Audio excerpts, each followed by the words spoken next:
All right, we'll start today's session. So today also we will be starting on Unit 2, which covers a few areas like independence, audit objectivity, proficiency, due care, and quality. So there are about 5 big headings where you learn a little bit about what it means to have an independent audit function, what it means to for the auditor to be objective. We touched on this last time. Then we will also learn about how auditor has to be proficient, that is knowledgeable, skilled, and also how to ensure that your audit work is carried out in accordance with the standards, that is quality assurance and improvement program. So today we will learn about mainly independence and objectivity, and if we have time, we will touch on proficiency, auditor proficiency as well. So there is a standard. I hope you have the PDF Unit 2 note as well, because in certain areas we will be referring to that. So kindly ensure that you have the PDF Unit 2 apart from what I'm showing you on the screen.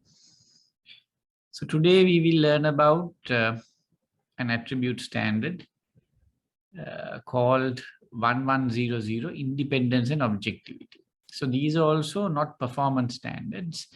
When you talk about the audit function having to be independent and the auditor requiring a kind of an objective mindset, you will have to refer to attribute standard 1100 to get guidance on these two areas. So the title is 1100, the main standard. It is titled Independence and Objectivity, where it states the internal audit activity must be independent and internal auditors must be objective. So what you have to remember here from that sentence is that when you talk about independence, what they generally mean according to standard is the internal audit function, not the auditor. So the function must be independent. The internal audit function can be in-house, an in-house department, or it can be outsourced even. But that's why they don't call it an internal audit department. It's an internal audit activity, whether in-house or outsourced.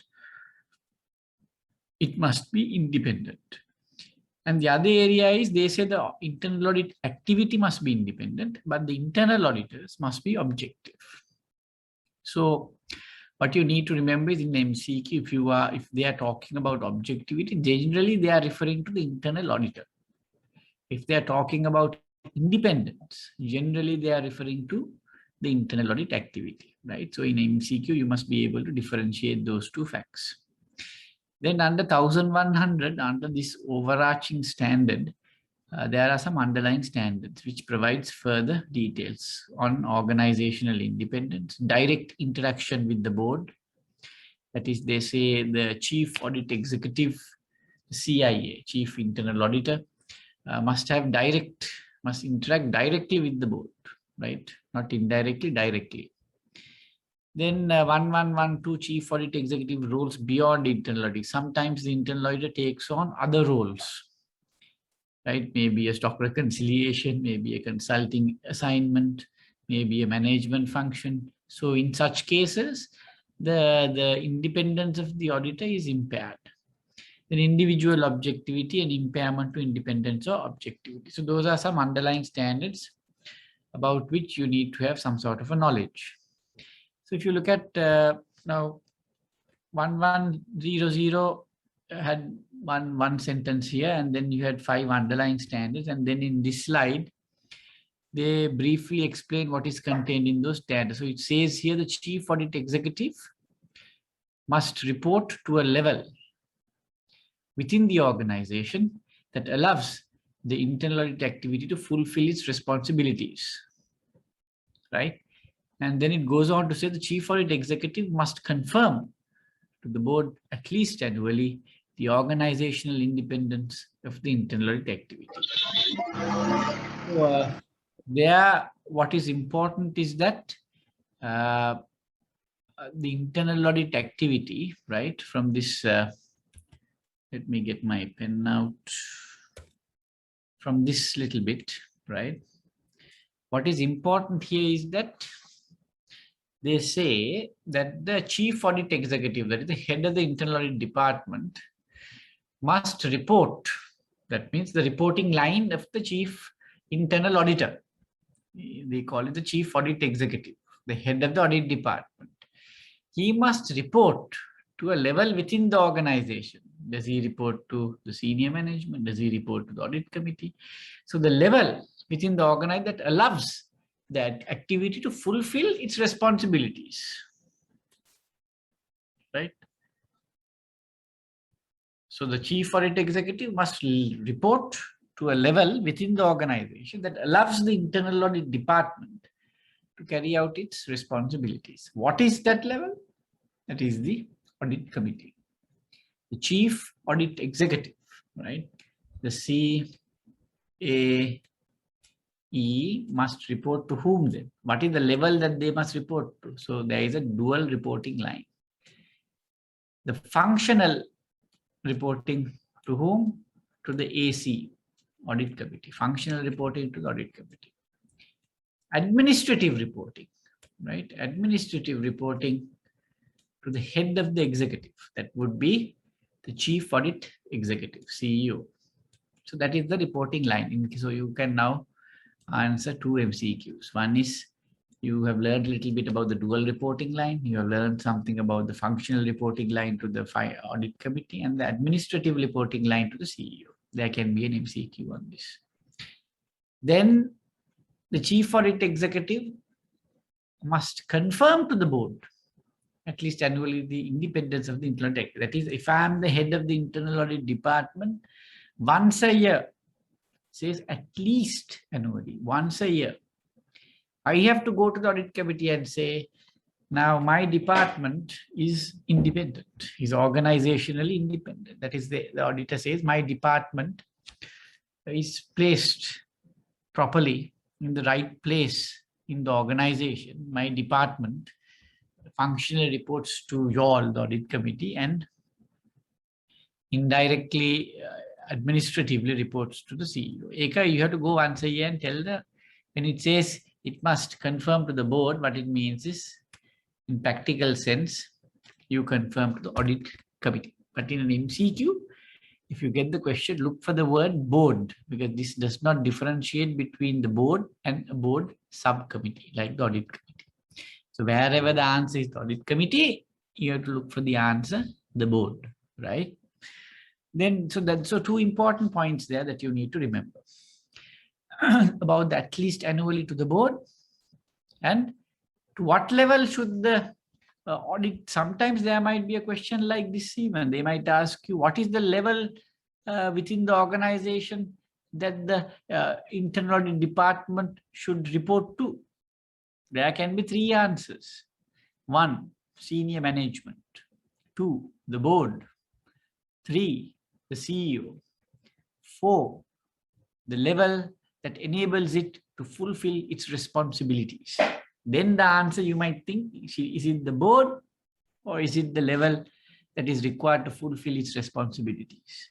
So there you might have to select, according to the standard, the activity to fulfill its responsibilities, the level within the organization that allows the internal activity to fulfill its responsibilities.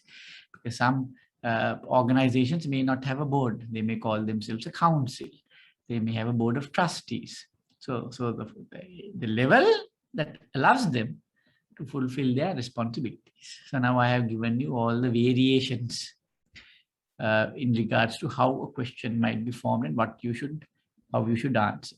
Now, if you go to the second one, direct interaction with the board, it says here the chief audit executive must communicate and interact directly with the board. So that is the functional reporting line. I'm the head of the department, audit department. I must communicate and interact, not indirectly with the board, directly with the board. If I can't interact directly with the board, that is generally the audit committee, then there is a problem, right?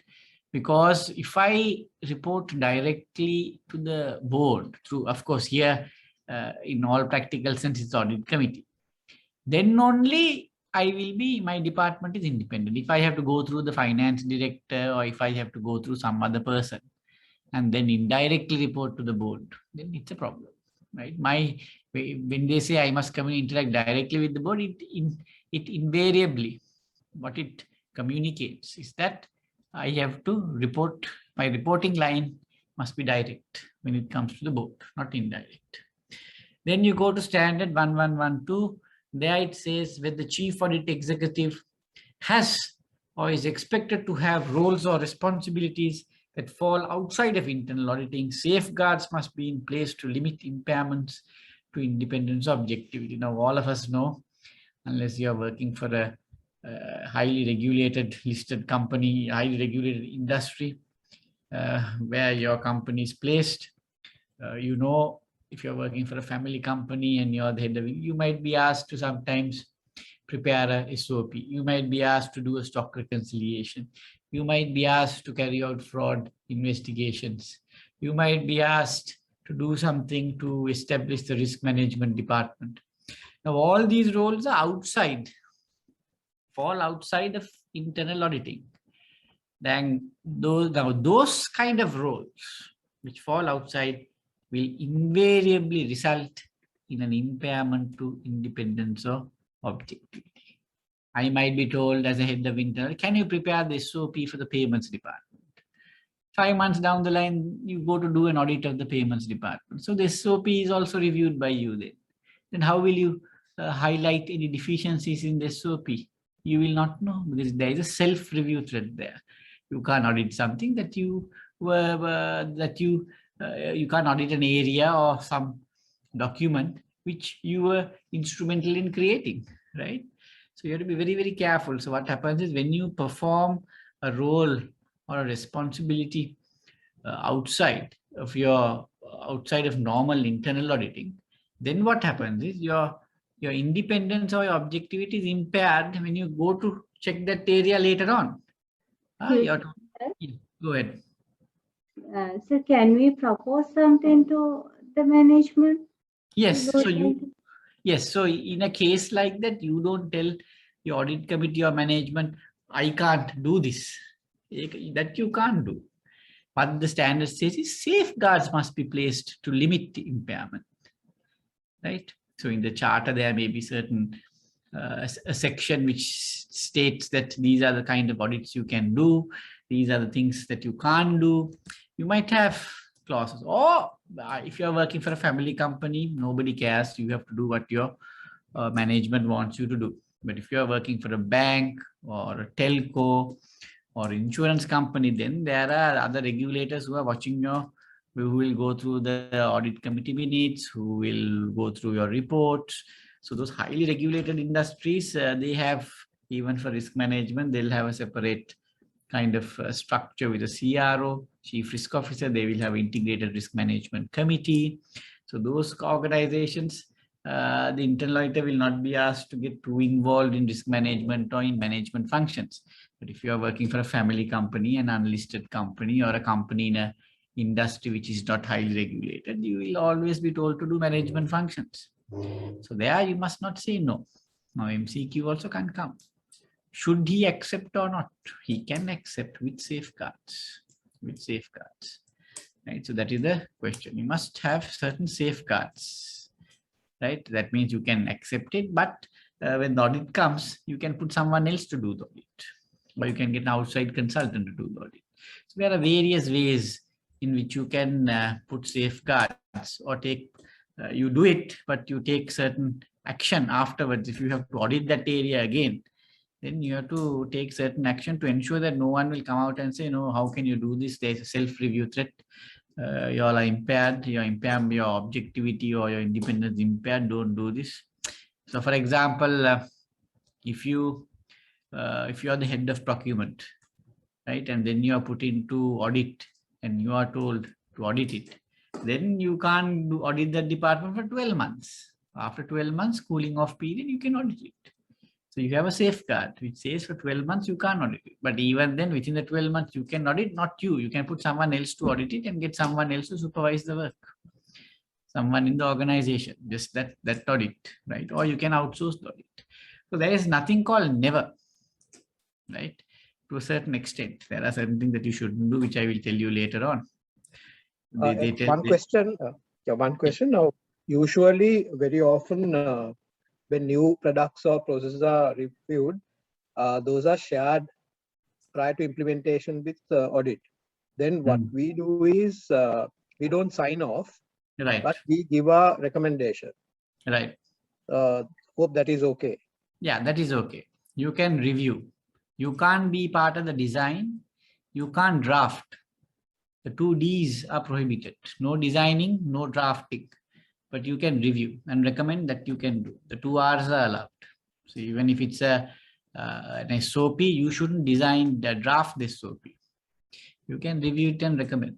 So that is the, even in your case, you all can recommend. I mean, naturally, they would like the internal auditors to go through it and tell any sort of, if there are any gaps to recommend. So review and recommend can do, but not design and draft. You can't draft anything. You can't design the product. So those are management functions and you can't implement. Implementation is up to the management, right? Now that since you brought it up, remember D and D, design and draft, no way. R and R, review, recommend, can be done, right?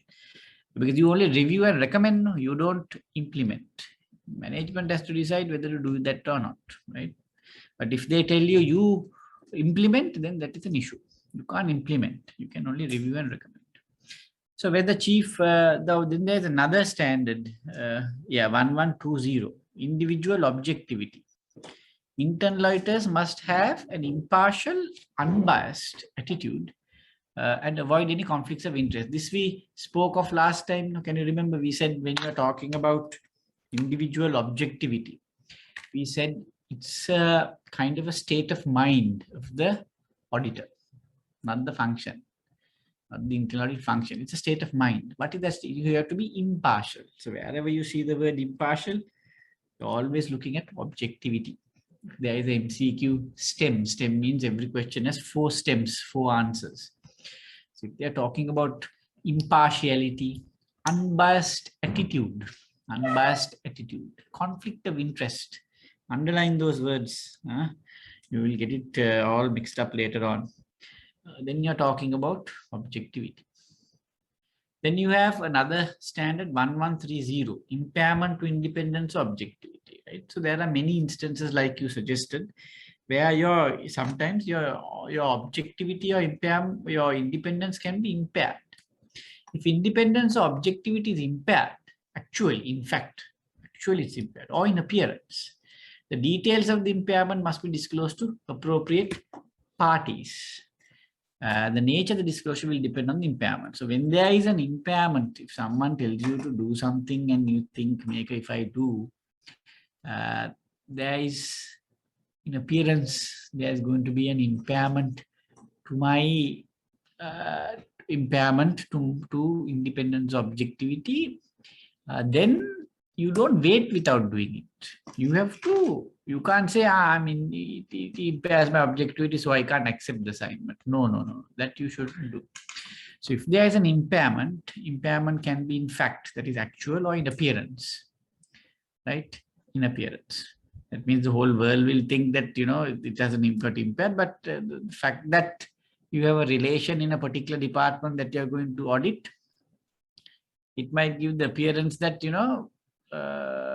it's actually, you might do a better audit since your relative is there.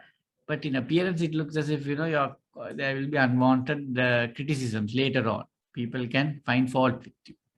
So in such a case, right, now this is also very important for MCQs. In such a case, you don't wait without doing it. The standard says you have to disclose it to appropriate parties. Can you see that? They don't say disclose it to the board. They don't say disclose it to the management. They say disclose it to appropriate parties. Sometimes you disclose it to the management, sometimes you disclose it to the board, sometimes you disclose it to both, right? So remember that in MCQ again, because sometimes when you all see these things, right, like, you know, they might give a small scenario and say there is impairment. To you also, you'll think there is an impairment. The auditor should not accept the assignment, should accept the assignment, should disclose the impairment to the appropriate parties. So in a situation like that, you must select the details of the impairment. Details must be disclosed. The proper details meaning what is the impairment, what is the impact of that impairment, and the disclosure is required, right? The nature of the disclosure will depend upon the impairment. So small impairments, disclosure is less. If it's a big impairment, disclosure is more, right? Then so we'll learn about that in the what you call in the PDF. I will go into it a little in depth. So now I'm covering the area in a kind of a broad overview and giving you a broad outline. But later on, we'll go to the note. Now, this is how is internal audit independent. So very clear. Can you see here? This is the administrative reporting line. This is the functional reporting line. This is the audit committee. This is the chief CEO. Both of them report to the board, right? So that is very clear now. Then proficiency and due care. So before we go to proficiency and due care, I will go to the PDF. Can you all now take the PDF document? Open the PDF document, please.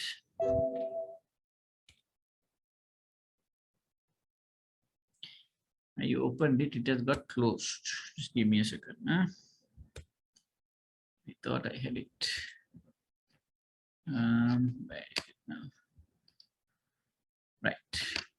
So have you all, Prasanga, Priyadarshini, have you all now opened the PDF?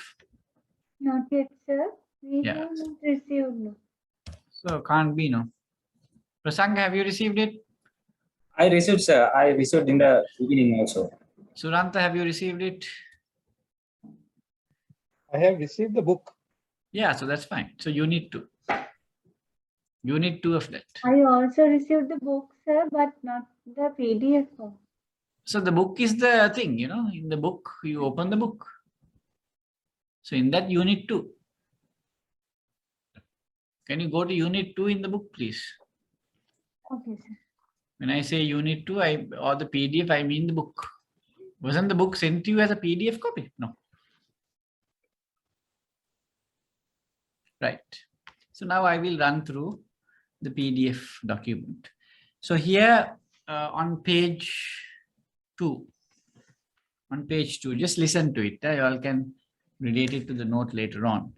So under 1100, title is independence and objectivity. It says here the internal audit activity must be independent. We discussed it. Internal auditors must be objective when performing their work. So we all know that. Then there is they say here independence. Now we are going to look into what is independence, what is objectivity. Now let's go into independence. Independence is an organizational attribute. Obviously, independence is not a attribute that an auditor should possess. It's an organizational attribute, that is entity, the audit activity, right? The audit activity, the audit function should possess. That also you need to keep in mind. So independence is an organizational attribute of the internal audit activity as a whole, right? Now, when you go to the interpretation of this standard, right? Independence means what? Is the freedom from conditions that threaten the ability of the internal auditor, of the internal audit activity to carry out its responsibilities in an unbiased manner. So your independence means you're free. The audit department, the audit function is free from any condition that threatens its ability to carry out its responsibilities in an unbiased manner. So the 2 important words in this are free from conditions, free from conditions. From what sort of conditions? Conditions that could threaten the internal audit department to carry out its, because internal auditors must carry out their job in an unbiased manner. The department must carry out its work not in a biased manner, in an unbiased manner. So there can be a lot of conditions that prevent the department from carrying out its responsibilities in an unbiased manner, which may make it carry it out in a biased manner. So you have an internal audit department, you must ensure that the internal audit department can carry out its activities in an unbiased, independent manner. So it must be free from any condition that threatens it. So that is the definition of independence. Independence is the freedom from conditions, right? From any condition, you're just free from any condition that would threaten the department to carry out its activities in an unbiased manner. Now, to do this, they say for the internal department to be free from any conditions that could threaten its ability to carry out its work in an unbiased manner, they must fulfill certain requirements must be there. But the chief audit executive of that department must have direct access to the senior management and the board, must have unrestricted access to the senior management and the board. Can you see? It's not only to the board, senior management and the board. Direct access to the senior management through the CEO, administrative reporting line CEO. Direct access to the board, functional reporting line to the audit committee, right? See how it is, right? The other one is, this can be achieved through a dual reporting relationship, which I just explained. Threats to independence. Now, if there is a threat to your independence, so the threats come to the entire department. But when you're trying to give an answer to that, you can manage it at the auditor level, engagement level, functional level, or organizational level. How do you manage it at the organizational level is you put this dual reporting line, right? Then your independence can be managed through at the organizational level. How you manage it as an individual auditor is sometimes, if your sister is in a department that you're trying to audit, you replace the auditor. You can manage it at the individual auditor level. You just switch. This procurement department has the sister of someone in the procurement team. So in that procurement team, that the brother is removed from that team and someone else is put in. So you manage that independence issue through at the auditor level, or it can be engagement level. Right? It can be at an engagement level where you can't do a certain audit. Now, let's say, for example, you have gone and done some consulting work, and later on you're told to audit it. So your department, your audit department might have 3 people. All 3 people may have been involved in designing or drafting some SOP. And now later on, all 3 of you all are told to do an audit. So you can't. So then you outsource it. Engagement level, you can change. At engagement level, you outsource the whole thing. So you can manage it at different level. Now, this is also an MCQ. When the department faces an independence issue, you have to respond in certain ways. Some ways you have to respond at the auditor level, some organizational level, some at the engagement level, assignment level, some at the functional level, right? So that you have to just keep in mind, because I have seen a few MCQs where they have the 4 answers: auditor level, engagement level, functional level, organizational level, and they'll have some other wrong answer, right? So you have to select the correct one there. Then at the bottom of page 2, you have organizational independence. The chief audit executive must report to a level within the organization that allows the audit activity to fulfill its responsibilities, right? The chief audit executive must confirm to the board at least annually that the organizational independence of the internal audit activity. So independence is really related to not the internal auditor, but it's really related to the organization of the internal audit activity. It's related to the activity, right? Just remember that. And also remember that once a year, at least annually, whether the internal audit activity is organizational independent or not, the chief audit executive has a small responsibility there. Imagine every year having to go to the board or to the audit committee and having to tell them my department is independent.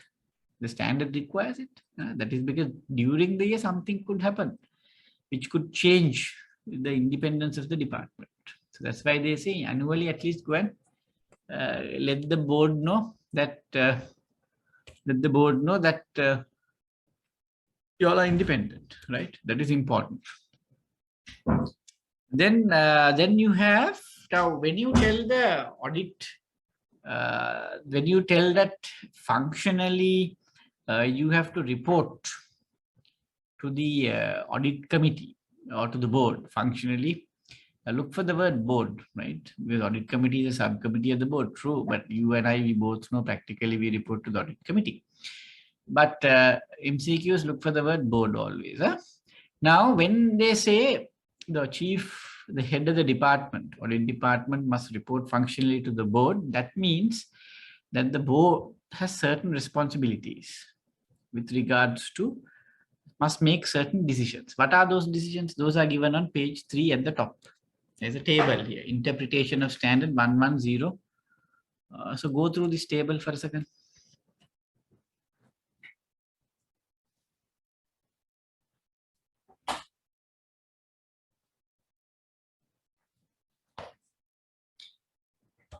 So what does this table basically tell you?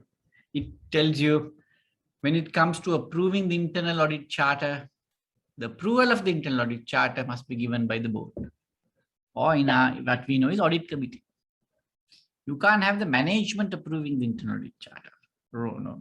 Management must give its input. Senior management must give its input to the audit charter. But final approval, the answer might be who should approve the internal audit charter? The board. The board has to approve it. If it's anyone other than the board, then there is an issue. Organizational independence is impaired. Remember that. They can put the MCQ in another way. They can ask you, in this company, the audit chart is approved by the finance director. What is the impairment? Independence. You can't have the FD approve the audit charter. Approving the annual risk-based internal audit plan. Now we all know every year we prepare internal audit plan. Who must approve that? Board. Now for us, of course, it's audit committee, same thing. But not senior. But you have to get the input of the senior management, right? Remember that. Approving the annual budget. Let's say you need 30 million to run your department. You need 10 resources. It has to be the audit committee. If the management approves the internal audit plan, they will tell you, put this, do this audit. You don't have to do that audit. That's the problem for your independence. If the management says don't audit treasury, as the head of internal audit, you can say thank you for your input and then include treasury. You and get that approved by the audit committee. Audit committee will decide. If the audit committee also says don't approve treasury department audit, then of course you can't do it. But the management can't make that call. If you all need 10 people, can the management say, no, we'll work with 3 people this year? No, you can't do that because your budgets are approved by the audit committee. That's why, because otherwise what will happen is the management might approve where you need 10 people, purposely they'll approve 4 people and keep you understaffed. Then that means obviously you can't do many audits then, isn't it? Then receiving communications from the audit executive on the internal audit activities performance relative to its plan, that is meaning the progress reports. Every year you have to go to quarterly to the audit committee and tell you have planned 10 audits. Now we have done 4, 5 are underway, 4 will be done in the next quarter. So that actual performance against the annual audit plan, the reporting has to be done to the audit committee. Approving decisions regarding the appointment and removal of the audit executive. So recently also we had a case where I sat on audit committee. I told the CEO, I said, when it comes to appointing the audit committee, the head of audit, removing, promotion, performance appraisal, the audit committee must get involved. Otherwise what happens is the management sometimes might not give the required increment to keep the fellow. Might give a bad performance appraisal. If they sometimes I have seen management wants to appoint a certain auditor, then as the head, then the audit committee decides otherwise. So can you see here? So in your company, if you find that in your banking sector, whatever bank you're working, the managing director decides, the managing director all the management can all sit together and decide whom to take, but the audit committee must have the final interview where they can reject if required and say, no, this fellow is not up to look for more. They won't get involved. The directors don't get involved in the shortlisting and all that. So, but prior to giving the contract or the offer letter, final say is with the audit committee, and that must be known to the managing director also. Approving the remuneration of the chief audit executive. Look at that salary. Of course, it will have to be within the current remuneration scheme of the bank or the company, but the remuneration you have to decide in line with the company policy on remuneration. Making appropriate inquiries of management and the audit committee and the chief audit executive to determine whether there are inappropriate scope or resource limitations. So the audit committee will also, the board will also inquire from the head of audit whether there are any scope limitations or resource limitations. So these decisions are it. So how will the MCQ come now? MCQ, if they ask you an MCQ, you must understand that the MCQ is in relation to the functional reporting line of the chief audit executive. According to that, if you are reporting functionally to the board, then there are certain decisions that the board needs to make. These are the 7-8 decisions that they have to make. If anyone else other than the board, of course, audit committee is making these decisions, what is not right? The department lacks independence. That is what you need to remember. Department lacks independence if these decisions are made by any other person other than the audit committee / board, right? Then if you go down, you have certain other things. Further guidance, it says here, the CAE works with the board and senior management to determine organization placement of internal audit, including the CAE's reporting relationship, to ensure all that is good. But the CAE cannot slowly determine organization. Excuse me, sir. Yes, go ahead. I have a smaller question. When the board is saying that you should not audit this section, like a scope limitation, for an example, chief audit executive, when he's suggesting that we need to do this area, and the board is saying that no, for the moment we are not going to do this area. In that case, chief audit executive have to accept it. At that time, do we have to explain the implications to the board like the previous time, when the management having their scope limitation, we have to report to the board with the implications. So like that, should we do like that? Yeah, it depends on what sort of a limitation it is. Now, sometimes you are given an audit scope, right?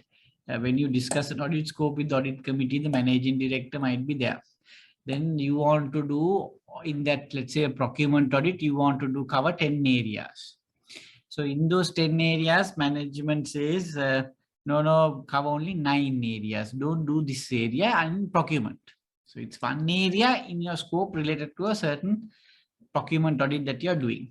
So if one area is not included, then the audit committee has final say to decide to agree with the management whether to not do or do. If the audit committee members or the board says don't do, then you have to disclose it in your report, right? Now you're giving a procurement audit report, no? In that there are 10 areas, so then you have to cover yourself. You have to say these audit procedures were not done. Because they were not done, we cannot give assurance on these areas. That disclaimer must be put in the most sweetest possible way, right? This is, of course, when you're talking about a situation where you are given a procurement department audit, there are several areas, you have objectives, there are several audit objectives, there are several areas, and 1 or 2 or 3 audit procedures you cannot do because the audit committee also agrees with the management and says don't do. Fine. But in your report, when you're saying, you don't put that as a scope limitation, because to begin with, your scope was not limited. You were told not to do it, right? So it's not a scope limitation. Scope limitations are put when it is in the scope, but you can't do it. That's a scope limitation. Here in this case, the plan is approved in such a way where you are not expected to, but you may have to disclose and say, these procedures you couldn't do, therefore this a certain amount of assurance on a certain area you can't give. That you may have to say either before at that discussion or whether that is all right. If they say that is all right, then there is no need to disclose also, but you have to be careful. You have to assess and see what is the impact.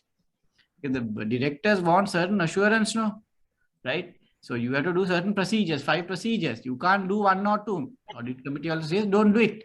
Then you have to say if they, then at that discussion itself, before even if you start the audit, you have to say if we don't do these audit procedures, there is no problem. But we will sometimes not be able to give you clear-cut assurance as to whether you're procuring items. For example, you want to do a market survey. Then you will have to say, then we can't give a clear-cut idea as to whether the prices that have been obtained are the optimum prices. We will just go on what is stated in the quotation, something like that. Now the other, so you have to decide whether to disclose the impact of not doing it at that management audit committee meeting that you're having. But if it is not in, but if the audit committee also agrees not to, then more or less you're covered, you know, because you only need the audit committee to give their approval not to do, no, then you're covered, you don't have to worry. Now, if the, what was the other question? You said that there is a audit that you want to do, but the board says not to do. Then it's okay. You don't have to do it. You don't have to do it. But if you feel there are certain risks as to why you should do it, then before you start the audit at that meeting itself, you must say, you know, we want to do a cyber risk audit, but now you all don't want us to do cyber. Fine, that's fine. But you must say cyber risk, of course, the usefulness of doing a cyber risk audit is that it will help you to identify what sort of cyber risks the company is exposed to, because we have not done that. The cyber risk landscape, the threat landscape has changed because of the way we work now.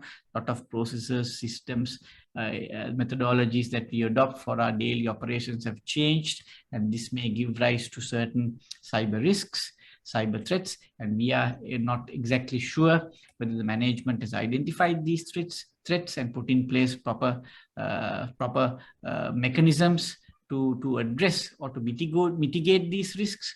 So that is the that sort of answer you may have to give before at that meeting, you know, provide that insight. We said, no, it is not about providing assurance, advice and insight. That you have to give at that point. But basically the bottom line is, if the board, if the audit committee all decide not to do it, there is no problem. But if you are working for a bank, then you have to check the central bank requirements. You know, central bank, they are very strict, no. So audits have to be done in certain areas. You have to cover. Otherwise, when they come for their, central bank comes for their audit, they will say these areas not covered. So you have to look at all that. If it's a highly regulated area, you must see. But generally, if the board, if a particular area is included or audit is included in the program, and then you're told not to do it, then you have to be very careful, and you may have to disclose that to the audit committee. As you said, the impact of not doing it. So best is to disclose everything before in those discussions itself and say this is the impact, rather than having to, you know. But if the audit committee tells you to do something, but the management tells you not to do it, then those things have to be highlighted to the board for a decision. Yeah. So that is the general process. You have to deal with it in the most diplomatic way. Thank you, sir.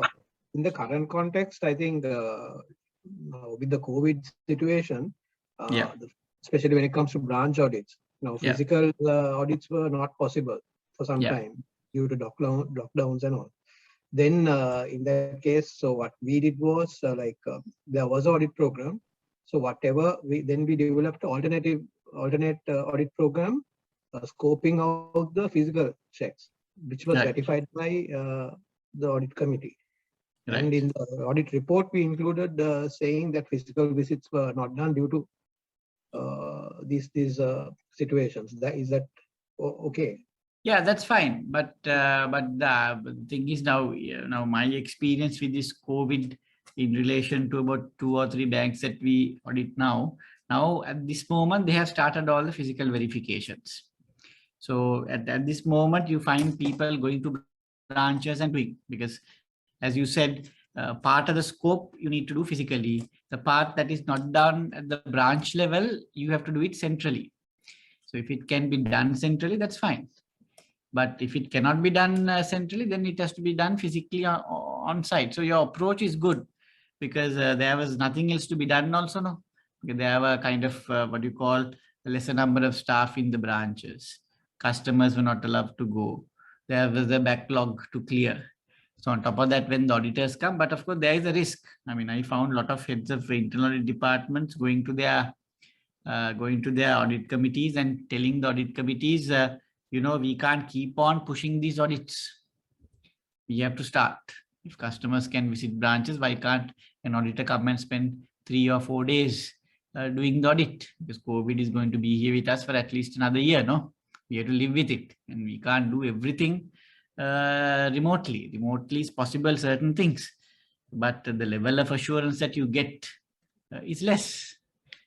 When you go through a digital document, you don't know whether you're looking at the real document or not, depending on the source, right? If it's a system-based document, then it's all right. But certain documents you have to physically check, then only you really know.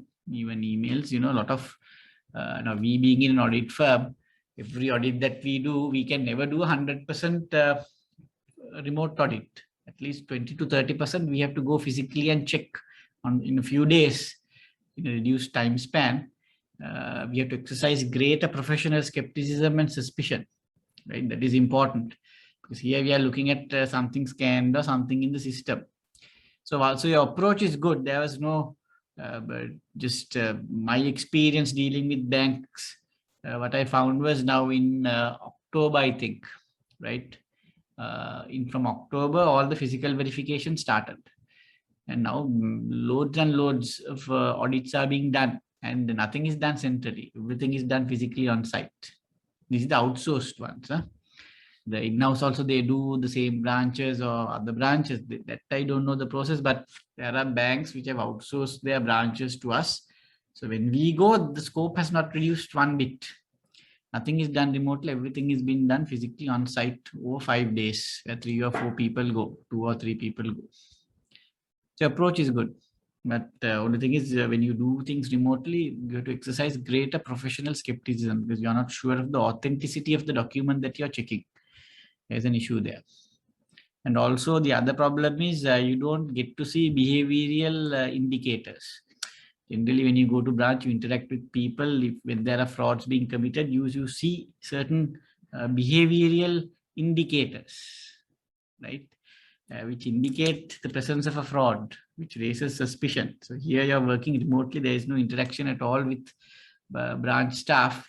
So that those behavioral indicators, non-verbal signage, when you learn about frauds and all that, that is more important. Sometimes when you go for audits, we find branch people trying to get too friendly with you, reluctance to give documents, reluctance to share, delays in getting documents, those sort of things sometimes are not seen when you do a remote audit.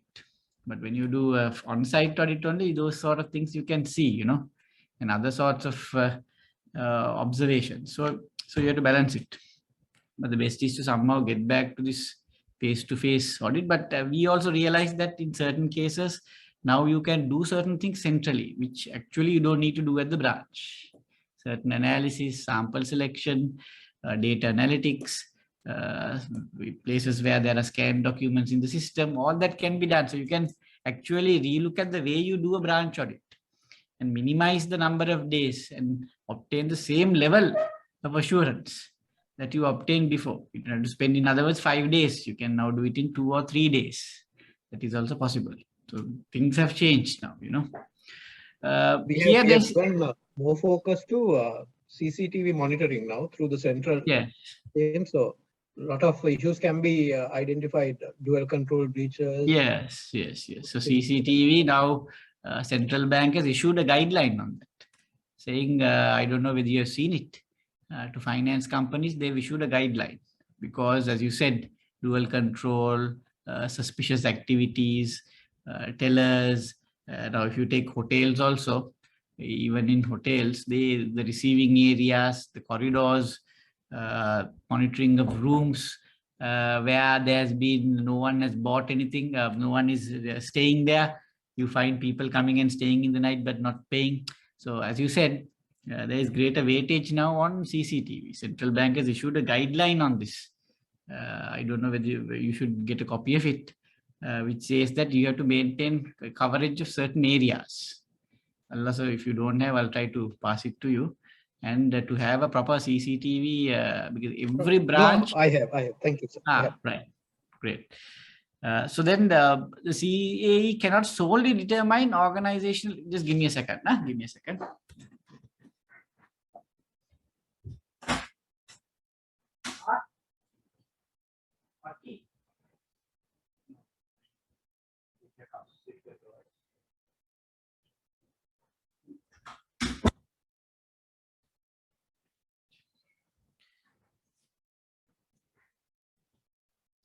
Right here it says CAE, that the head of the internal department cannot solely determine organizational independence and placement. Obviously, chief audit executive is not the final decision making when it comes to where the internal audit department should be placed. So it has to be decided by the senior management and the board, right?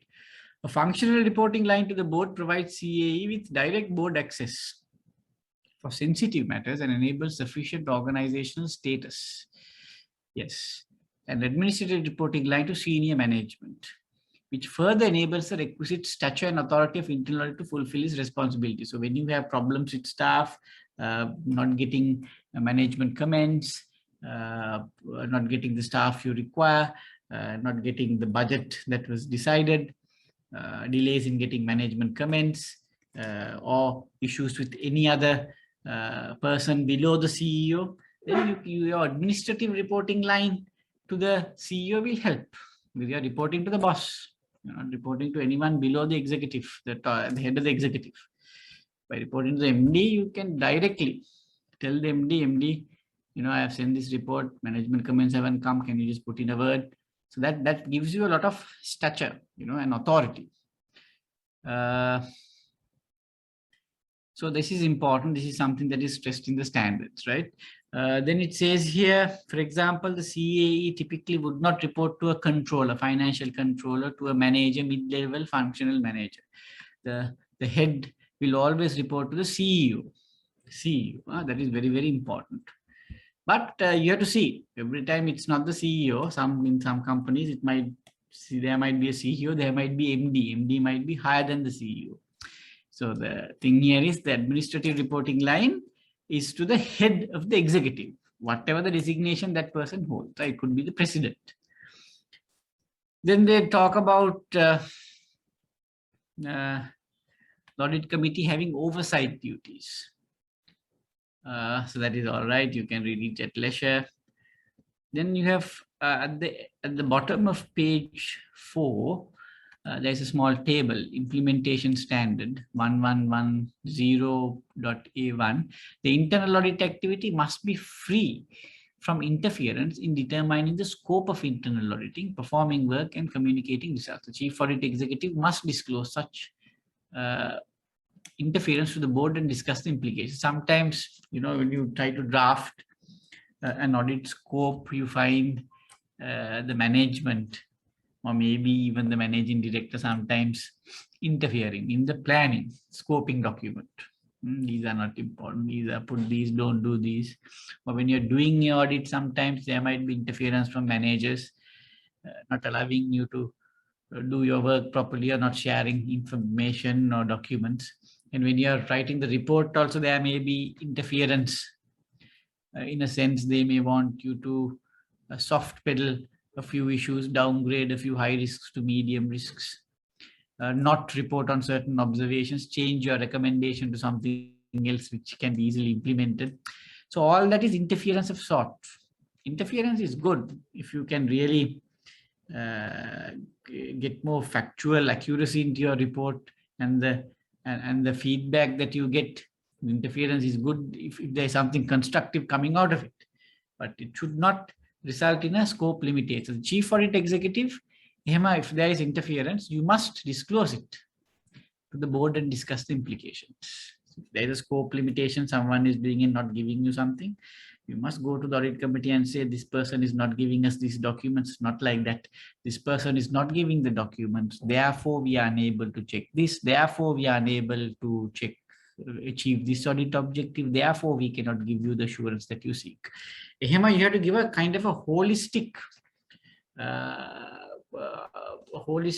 picture of the scope limitation, its impact, and its impact on achieving the audit objectives. That's the implication, more or less, and then get the audit committee to decide. So in the audit committee, the managing director also might be there, and then the managing director might be told, to cooperate and ensure that it is done.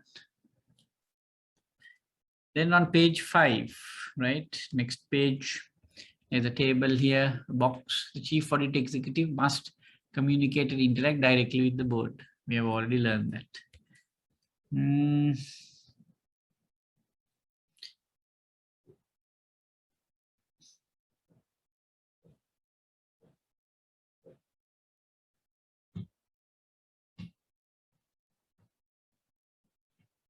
Yeah, so here they say, when they are talking about the functional reporting line of the chief audit executive, here they say, 1, the chief audit executive must communicate, interact directly with the board. So that is possible when you are functionally reporting to the audit committee, right?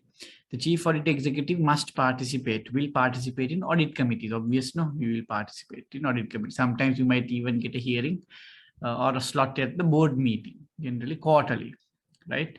Then you to communicate such things as the audit plan, the budget, the progress, any challenges, obviously. We all know that.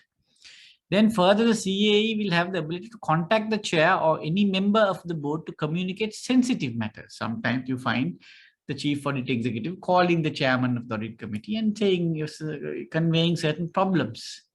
So the question is, now you ask yourself, have you ever spoken to the audit committee chairman on sensitive matters, on certain issues or scope limitations or recruitment or some sort of a restriction placed by the management? Sometimes you must have that sort of a relationship with the audit committee chairman, right? Typically, at least annually, a private meeting with the board audit committee without the senior management present is formally conducted to discuss such issues. So now we all know that there are generally, if it's a bank and finance company, you may meet monthly. In other companies, you may meet quarterly.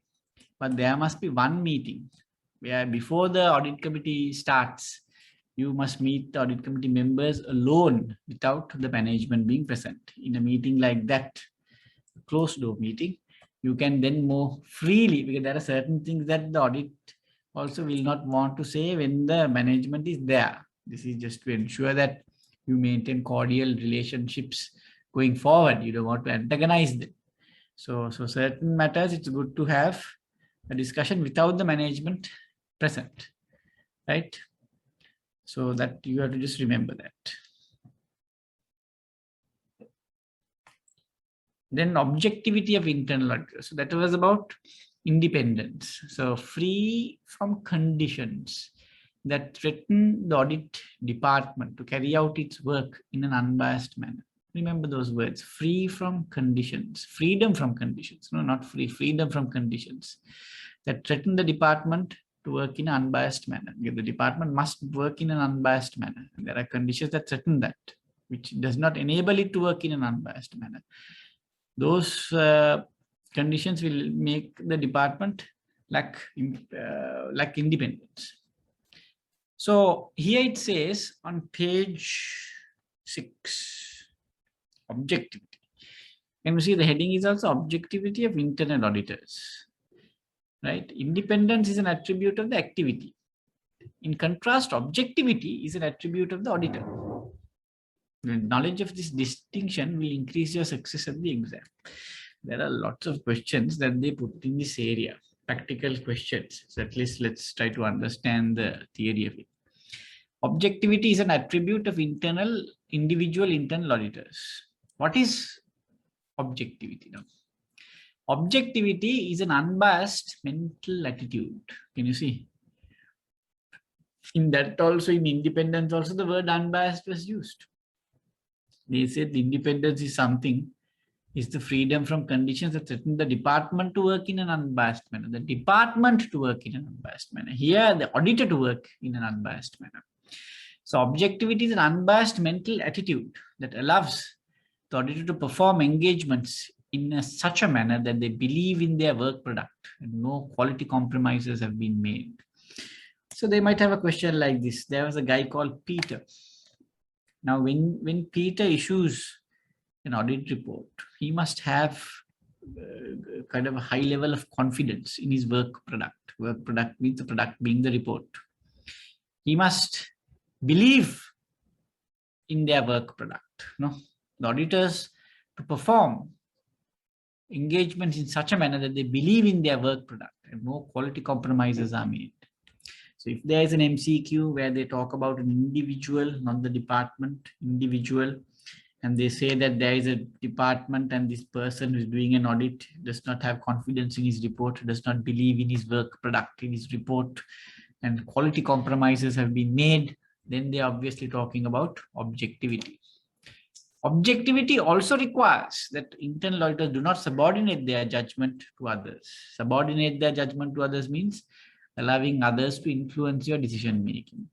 You want to put a risk as medium risk, management is telling you to put low, and you say, okay, I will make it low. Then you have subordinated your judgment on an audit matter to others. Don't do that.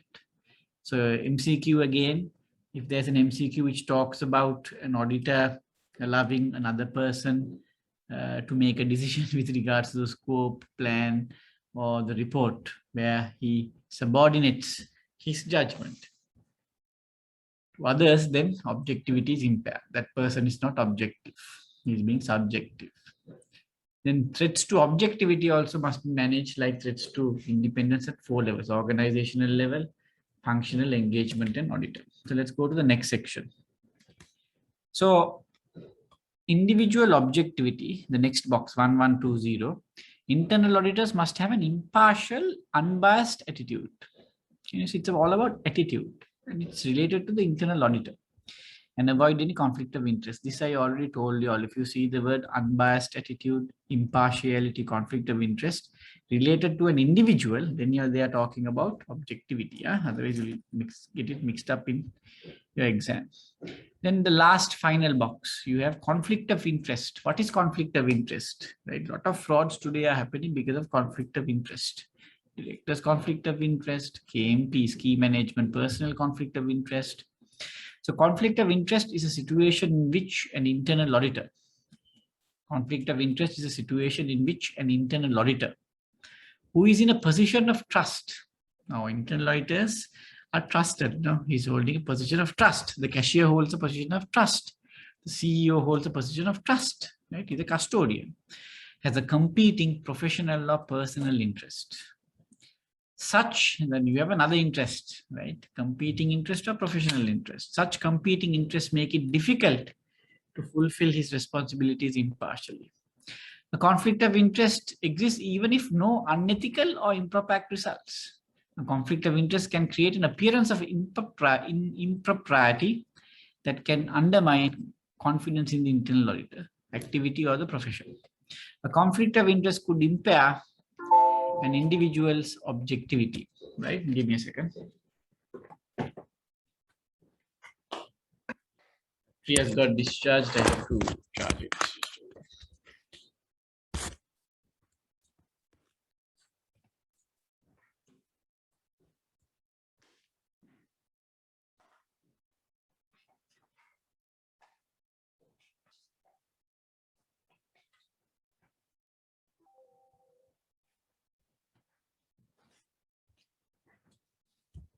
So on conflict of interest, what you need to know is conflict of interest is related to what? Is related to objectivity. If there's a conflict of interest, it impacts on the individual's objectivity. The other thing is you must know the point here from this paragraph is that internal auditors hold a position of trust, right? You must not do anything to lose that trust, right? And conflict of interest occurs when there's a competing professional or personal interest. You can get a financial benefit from it or some sort of a professional or personal interest, right? Then the other point that you have to remember is a conflict of interest exists even if no unethical or improper act results, right? That is like, you can have a brother or a sister in a certain department that you are trying to audit. You may do the audit and even give a very good report without allowing it to impair objective, but still on the face of it, the appearance of it, even if you have not done anything unethical or improper, still there is a conflict of interest. There is a conflict of interest, even if nothing wrong is done, so that you have to remember. So conflict of interest will have an impact mainly on objectivity, right? Then if you go to the next page, 7,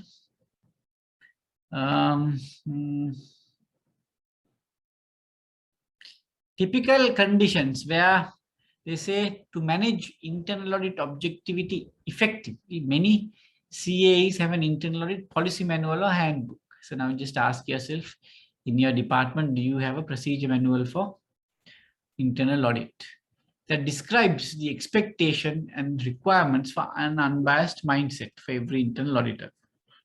So your internal audit manual should have a section for objectivity and have some of these things that are stated in these standards reflected in that section. The critical importance of objectivity to the internal audit profession. So there in your manual, you'll have to say, for the internal auditors hold a position of trust. So when they carry out their duty, it is very important that they remain objective and nothing must be done. You must not be in a situation where your objectivity is undermined. For example, and you can give a few examples such as auditing in an area where an internal auditor recently worked, right? Auditing a family member or a close friend, or assuming without evidence that an area under audit is acceptable based solely on prior positive experiences. That is, last year you did the audit and there were no issues. This year, without even collecting evidence, you write the report and say everything is fine without even getting evidence. So all that will have an impact on objectivity. Actions the internal auditor should take if he or she becomes aware of a objectivity concern. So if the internal auditor is placed in a situation where someone is trying to influence him more, how should he react? So that also will be there in the, maybe he can first go to the internal. So if internal auditor will report it to the internal audit head. Internal audit head can decide whether to report it to the board or senior management on how to take it, right? But if they talk about internal auditor, then the first reporting has to be done to the head of the department. You can't bypass the head and go to the audit committee. Then there must be also in that procedure manual for internal audit, in the objectivity para, you may also have to put an area where they talk about how to disclose conflicts of interest, right? Sometimes as the head, you may form a team and tell them to start the audit tomorrow, but you may not really know whether there are any conflicts of interest, but you will have in your policy asking each member, it is the duty of each internal auditor. What conflict of interest is will be defined in the manual, and it will be the duty of the internal auditors who are allocated to that team to disclose, right, if there are any conflicts of interest, so that it can be immediately addressed. You can't, there is no point knowing about it later on. So in most companies, at least at the start of the year, they get a statement signed. Internal auditors sign annual statements indicating that no threats exist. So annually, you can get the internal auditors to disclose that, you can ask them whether there are any conflicts of interest or any threats to their independence or any threats to their objectivity. You can ask them and get them to do annual declaration. Like the directors in a company, the non-executive directors are sometimes asked to give a declaration that they're independent at the start of the year. But that won't do. Mid-year, some things could change. A relationship could start mid-year. So then what do you wait till the next annual declaration? Then you can't wait. So then the auditor must know how that before starting any engagement to disclose any conflicts of interest if they are there, right? So that requirement. So what is a conflict of interest? The importance of objectivity, examples for situations where the objectivity is impaired, like doing an audit relationship with a family member, or carrying out an audit where you have a relation, or carrying out an audit for a department where you were part of a few months ago. Then how to disclose conflicts of interest, the annual requirement to disclose potential threats, the need to disclose any threats, whether they are conflicts of interest or not, to objectivity. So all those sections must be addressed in your internal audit manual. That's what they are saying. Then they say to reinforce the importance of these policies and to help ensure all internal auditors internalize the importance, many CAs will hold routine workshops or training on these fundamental concepts. Routine workshops or training. So you have to have refresher sessions because you have new people joining your department. They may not know what is contained in the audit manual, right? Another common related training is professional skepticism. Such training reinforces the nature of skepticism and the criticality of avoiding bias and maintaining an open and curious mindset, right? So what is, can someone in the class tell me what is, they say when an internal auditor or any auditor carries out an audit, you must maintain professional skepticism. What do you mean by professional skepticism? Sir, we are going for the internal audit as a question in mind. Okay. So that's the, I think. Right. Any other answers? Yeah. So, critical evaluation of the information, sir. Right. One So, more aspect also, yes. we can critically evaluate the information. Right. So having a, when you're an auditor, a lot of, I'm just telling you because I'm working also in an audit firm, they now have a lot of e-learning modules on professional skepticism. So we were also wondering why are they harping on this? Because that is more important. A lot of frauds which have taken place in organizations have taken place because the auditor has been a little foolish. They have not exercised professional skepticism, which means they did not have a questioning mind, a probing mind. They did not, as you say, critically evaluate the documents or the evidence in front of them. They accepted it on face value, right? They were not curious. They did not, when they see something suspicious, they were not wise enough or what you call diligent enough to delve into it a little deeper. They just stopped there. Because of that, a lot of frauds have not been detected. So you can't be very trusting, right? You have to be suspicious mindset. When you're auditing an area, you have to go, mustn't show it, but you have to think. If you're auditing fixed deposits, you think, what are the frauds that could happen here? And you have to have that. If you go to audit saying, these FD managers are very kind. Last year I met them and they were very cooperative. They have the highest integrity, then you won't catch any frauds. But if you go with the mindset that, oh, I'm going to look at these mandates, I'm sure there's a fraud here. If you go with that mindset, you don't show it externally, and then you become a kind of a bloodhound. But you have to be very, what you call diplomatic, very subtle about it. But in your head, you don't take. So there is a variance in a cash shortage and that person explains, you can't understand what he's saying. Don't accept it. Ask some more stupid questions, get to the bottom of it. Even when you go to audit committee, they are telling audit committee directors today, exercise professional skepticism. You go to certain audit committees, you see, the audit committees don't question the management too much. But if you go to a good audit committee with a strong audit committee chairman, they ask a lot of questions. They get to the bottom of it. They don't allow the management to give some generic management comment or answer and then apply it to all the individual cases. If you have given an observation with 10 examples, each example there might be a different explanation, but they might say, it is this, and they'll give 2 reasons and say these are applicable. No, you have to look at all. So the audit committee also must exercise professional skepticism. They must be also curious. If the audit committee does not exercise professional skepticism, when they review their annual accounts, what is this impairment? Why is it more this year? Can you explain it to me again? What is the model that you use? Why do you use that rate? How did it change because of COVID? Can you re-explain it to me? So sometimes you also feel, unless you're an accounting expert, you also feel that some members can't understand what the management or the CFO is saying.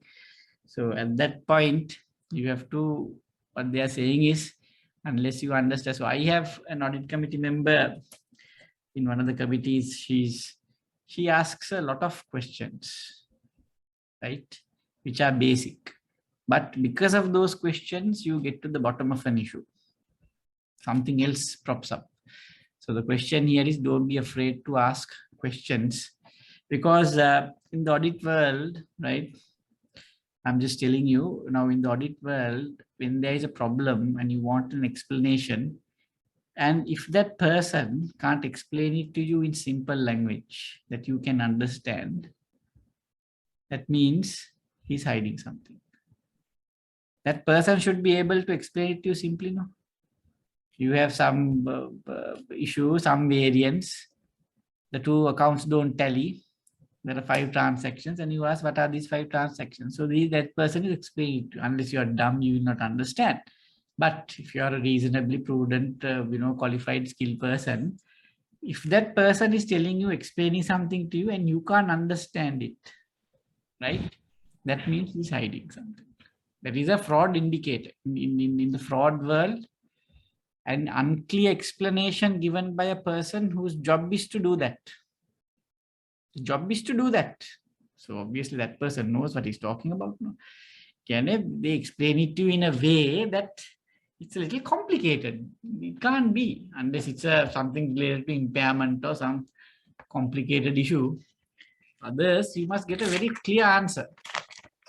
So if you don't get that clear answer, when you read the management comment, you can understand what they're trying to say. Then problem. That means you're hiding something. Excuse me, sir, then they are saying auditors can't understand it. Yeah, so then you have to see whether you lack the knowledge to understand it. If you have understood the subject matter and the theory properly, if it's related to an IFRS, Sri Lanka Financial Reporting Standard or Sri Lanka Accounting Standard, right? And if you're talking about an impairment provision, first you must understand it. No? So you read up and you prepare and you get a good understanding, and now you have put an issue in the report. Now they are giving a comment. So if your understanding of the subject matter related to that observation is correct and it's at a good level, you have a good understanding of it, then what they are telling you, you should be able to understand. If you can't understand what they are telling, then if they are telling you, you can't understand, then you have to be able to, what you call, decode everything at that point. No, this is the standard, this is what it says, but you are doing this because you are doing, and we are telling this. You have to, and the other thing in the audit world is this thing called consulting, right? Now, this is again, I'm telling you because I'm in audit firm. The golden rule in audit firm is, before you give advice, consult someone. You have to get a second opinion. You have to get a second opinion. If someone asks you about some accounting treatment, you give, but you can always say, okay, this is what I feel, but let me check it further and tell you. You have to get a second opinion. Then the person you get the second opinion from will also confirm whether what you are saying is correct or not. So 2 people can't get it wrong. 2 people can't get it wrong. So you have to first know your, know your onions first. Know your subject matter, and then get a very good understanding before you put your recommendation or anything. Of course, it depends now. In a practical sense, some observations that we put, we have to admit we are not operational experts too. So we have to look at it from the management's perspective and ensure that whatever recommendations that we give are actually practical to implement. That we must ensure. We mustn't give impractical ones. We must harp on something impractical only if we know that is required by law or by a regulation, or if you don't do it, then the company is exposed to a big risk. Then you have to insist upon it. But sometimes some of our recommendations lack that operation practicality. That's why you need a banker. You send a banker, then if you have if you are in audit firm, when you do a banking audit, you send a banker to do the audit. When a banker tells another banker, this is the way to do it, then they will accept it rather than listening it from a non-banker. So there are various ways to do it. You have to get an expert. Even in an audit firm, I might put a observation related to some tax matter, but for the meeting when I go, I will take a tax expert and go, and that person will tackle. That person will give. So you have to equip yourself. You have to think ahead and see how will the management reply to this? How will they take you on? And if they take you on, do I know the subject matter very well to tackle what they say? Or do I bring in someone and come to support me who has great authority on the subject. That you have to do, that you have to decide and go fully armed, right? So then you have here assigning internal auditors to specific assignments. We'll consider potential objectivity impairment. So when you are assigning or formulating an audit team, do you have a process in place to ask the members of the audit team, we are going to audit this department? Do you all think that there will be any threats to your objectivity? That means threats to you carrying out the audit in an unbiased manner without being influenced by others or a conflict of interest. And make it pass. If it comes out, then your report credibility goes down. Now we do a lot of forensic audits.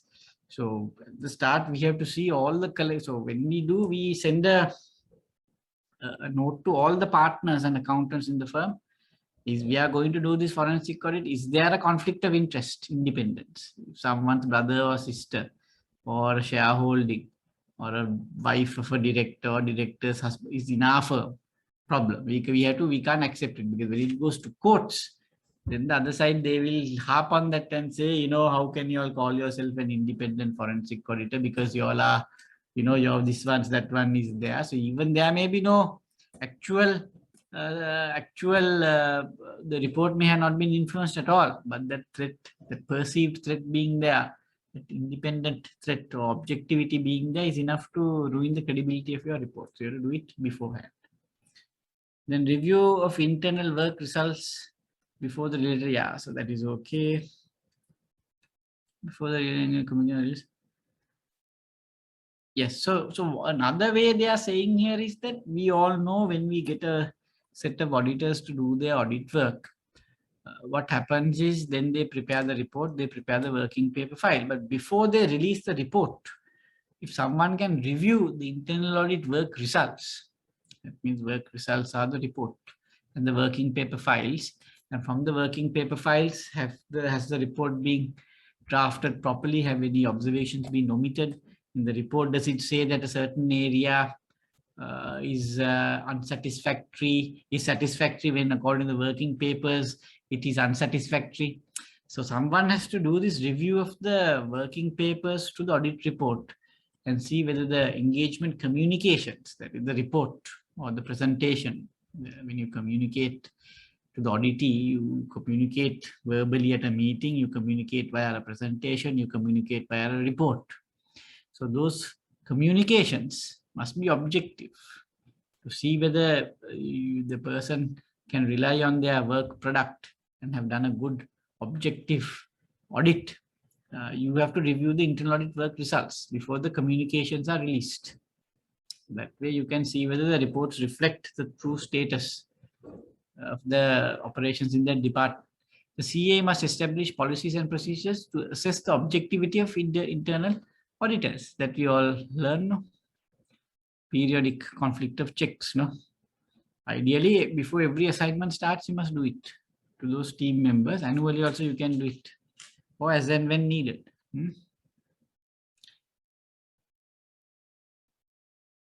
Maintain. So I'm going to ask you another question, because I just want to see how you understand this.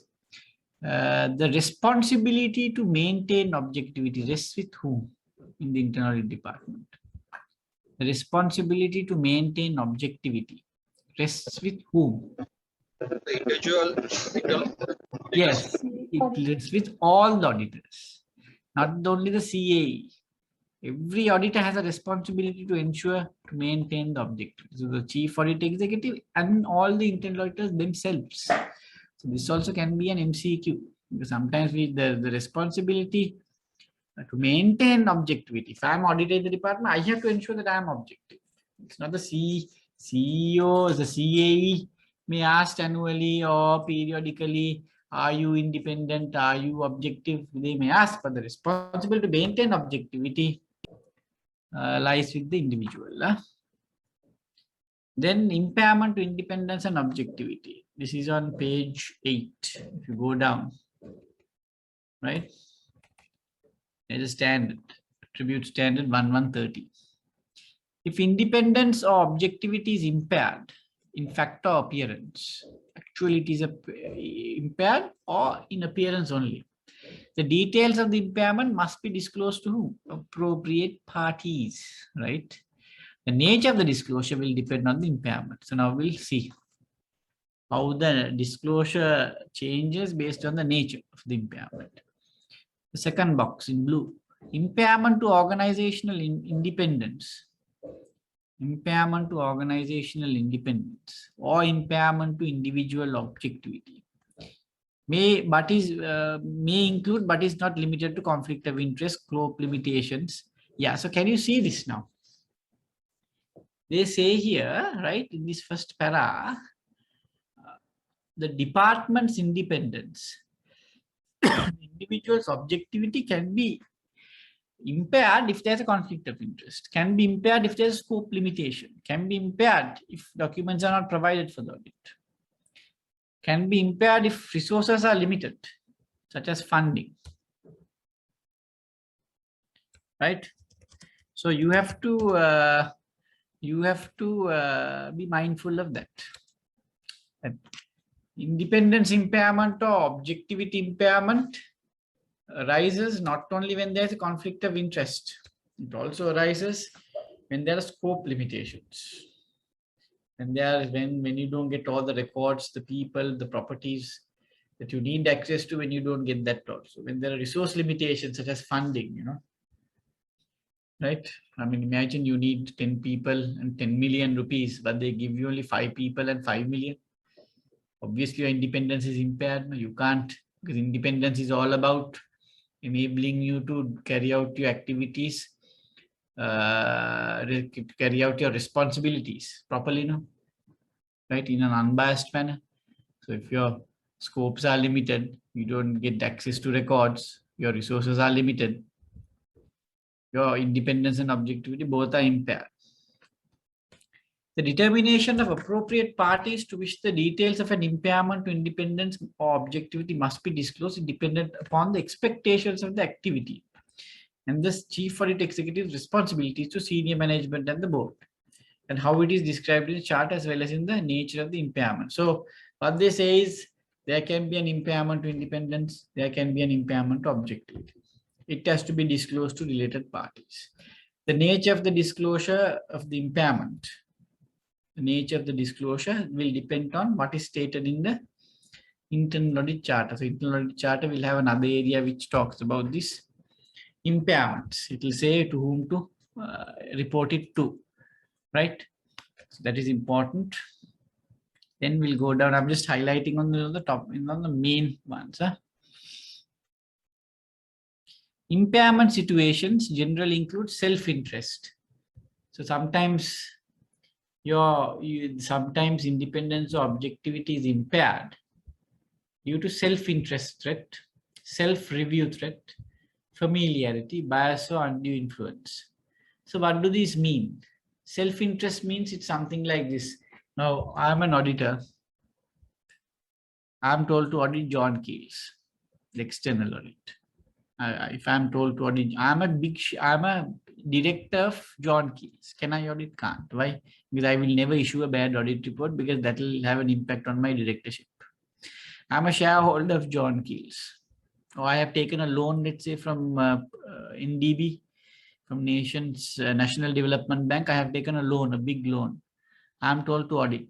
Can I audit that? No. There is a threat to there is a self-interest threat. I will never give a bad opinion to a bank from which I have taken a loan. That's called self-interest. To protect my self-interest, my audit opinion may vary. So it's called self-interest threat. So that's why for external auditors, you're not supposed to audit a company where you hold a significant shareholding, where your spouse is a director, where you're a director, when you have got some material benefit which is outside of the normal course of business for that company. I have to avoid because there is a self-interest threat. It can be financial, it can be professional. Self-review threat means what? Self-review means, let's say I'm preparing the accounts and I'm told to audit the accounts. Can't do both. How can I audit a set of financial statements for which I was the bookkeeper and I was responsible for preparing? That you can't do. So that's called self-review threat. You can't audit something or review something that you were responsible for creating. If I am a valuer and I go and value the property, plant, equipment in a company, and later I can't be told to audit that because I have not gone and valued it. Now I can't go and audit it. No, self-review. Familiarity means when you do an audit for a long period of time, you become very familiar. That's why in audit firms, they have every 5 to 7 years, you have to change the audit partner. Not change the audit firm, at least change the audit partner. Why? Because you are too close to the management. Every year you're doing the audit, your management is also now your friends. Your level of professional skepticism has gone down because you know them very well. You may be going with them for various parties and meetings. So familiarity means because of your close relationship or familiarity, because of the many years that you have served that company as an auditor, you have become very familiar with them. So you can't raise problems. You can't raise problems. If you raise a problem, what happens is your relationship will be affected, right? So then apart from that, there can be various biases or undue influence. All these will have an impact on objectivity and independence. Internal audit examples of organizational independence impairment. So they are given a few examples where for the internal audit activity, independence is impaired. Then number 3, they have given a few examples where for the internal auditors, examples of where the objectivity is impaired for internal auditors. The objectivity is impaired for internal auditors. At the top, the independence is impaired for the organization, for the internal audit activities. We'll look at the examples. Through the examples, you can get a very good understanding of what are the kinds of impairment there are, and whether it belongs to independence or whether it belongs to objectivity. So let's say first one, the CAE has broader functional responsibility than internal audit. So you have a company, there is a chief audit executive. Apart from internal audit, he has other functional responsibility. Let's say he's the procurement head also. The chief audit executive is the head of procurement and head of internal audit, and executes an audit of a functional area that is also under the CAE's oversight. Independence is impaired. Just remember this example. You have internal audit head. He's also the head of procurement. And now he's going and carrying out an audit of the procurement department, a functional area for which he has responsibility. Can't do. No. What is impaired? Objectivity or independence? Independence, because he's heading both divisions. You can't go and do that. So then your department is, that's why you say in the charter, you mention these sort of things you don't do. Internal auditor should not carry out any management responsibilities. Otherwise, the entire function becomes, the independence becomes impaired. The CAE supervisor has broader responsibility than internal audit. And the CAE executes the audit with his or her supervisor's functional responsibility. Now look at this. You have a head of internal audit. He's not reporting to the audit committee. He's reporting to the finance director. And now the internal auditor, according to this company, is reporting to the finance director. So obviously independence is impaired straight away, you know, because functionally he must report to the audit committee, not the finance. And now he's going and doing an audit of the finance department, of the boss's department. Independence is impaired.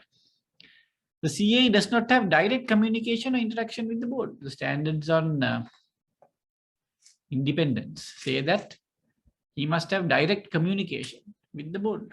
So then it's an issue. The budget is reduced. The budget of the internal audit is reduced to the point that it cannot fulfill its responsibilities as outlined in the charter. Problem.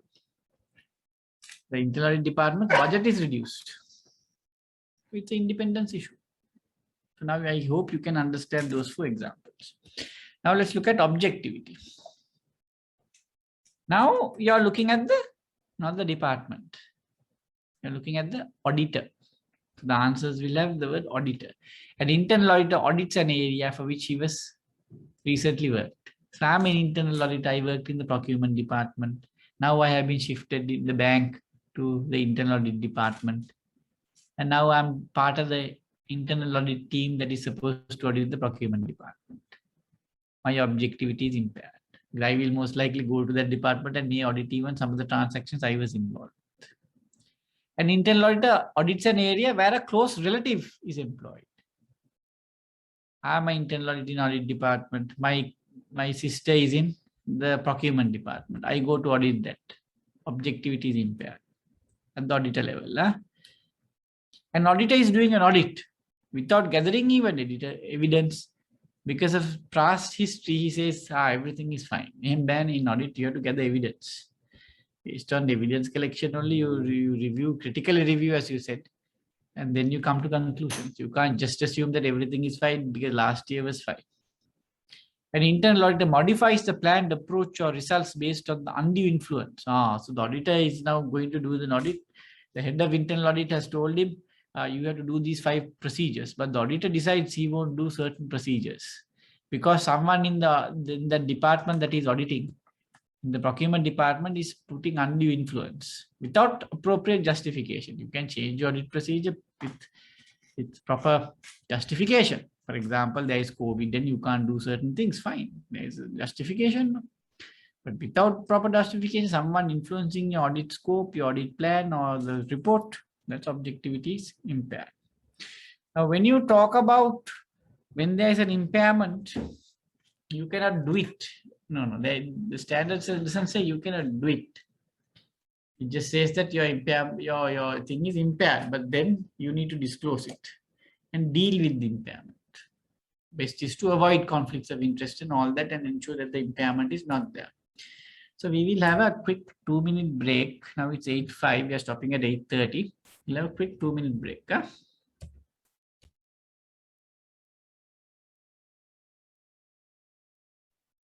Right. So here, now this section on page 9, bottom 4, both the nature of the impairment, what is the impairment? This one sister is working there, impairment, and board senior management expectations. So sometimes, when you are an auditor, everything, what you should audit, the composition of the report, the risk ratings, everything changes based on the expectations of the senior management and the audit committee. Right? Sometimes when the audit committee chairman changes, the planning process changes, the way you methodology might sometimes change, the areas you need to audit will change, the way you risk rate might change. They might expect you to risk high, put more high risk rate. Some audit committee chairman will say, no, don't antagonize them. So everything depends on the senior management and the board expectations. So that you have to be very mindful when you're doing your audits, because your main stakeholders here in the audit department are the senior management, and more than that, it's the audit committee. You have to keep them happy. So what they say is that one thing, when you want to decide whom to report to, you must consider the nature of the impairment and the expectations of the senior management and the board. Example, there are 3 scenarios. When the CA, Chief Audit Executive, believes, so there is an impairment. Impairment is not real, and there is no actual, but there is a perception. People might think there is an impairment. So in certain impairments, for example, actually you are not impaired, but people can sometimes think. People can sometimes think there is an impairment. The CA, Chief Audit Executive, may choose to discuss the concern in the planning meetings with the management and document the discussion, planning memo, minutes, and explain why the concern is without merit. Such a disclosure may also be appropriate for a final engagement report. So sometimes when you go to do an audit, there might be the perception of an impairment. So as a head of audit, you will check to see make at the boruda, and its answer is there is no impairment, but management might sometimes think there is an impairment. So you don't want the management to think, my God, there's an impairment or whatever. So you will discuss the concerns with the management. With that discussion minutes, you will note down in the audit papers, in the audit working papers, there will be a working paper, a memo or something like that, saying that on this date, you discuss this perceived impairment with the management. And you explain to them that this is not a concern. Right? Such a disclosure may also be appropriate for a final engagement report. Right? For example, you might have a manager in your department who has worked in procurement, right? And then 1 year has passed by, so there's nothing to worry. You can even put that manager in the audit. But you go and tell the management, don't worry, we won't put this person in the department. Sometimes they might feel, since he's the manager, he might even have an impact. When he's reviewing the report, he might review. So then you can tell the management, no, he has worked, but now 1 year has gone, but we will still not get him to get involved in the audit at all. And he will not be part of even reviewing the report. It will be done by a separate manager. So that sort of concern you can, because that could be a real thing, but it is avoided. No, it is avoided by completely eliminating him. But still the management might think there is a perceived impairment or threat. So the first scenario is a situation, what you remember, is there impairment? No. Is there a perceived impairment? Yes. Then what do? You just talk to the management, the board is not involved at all.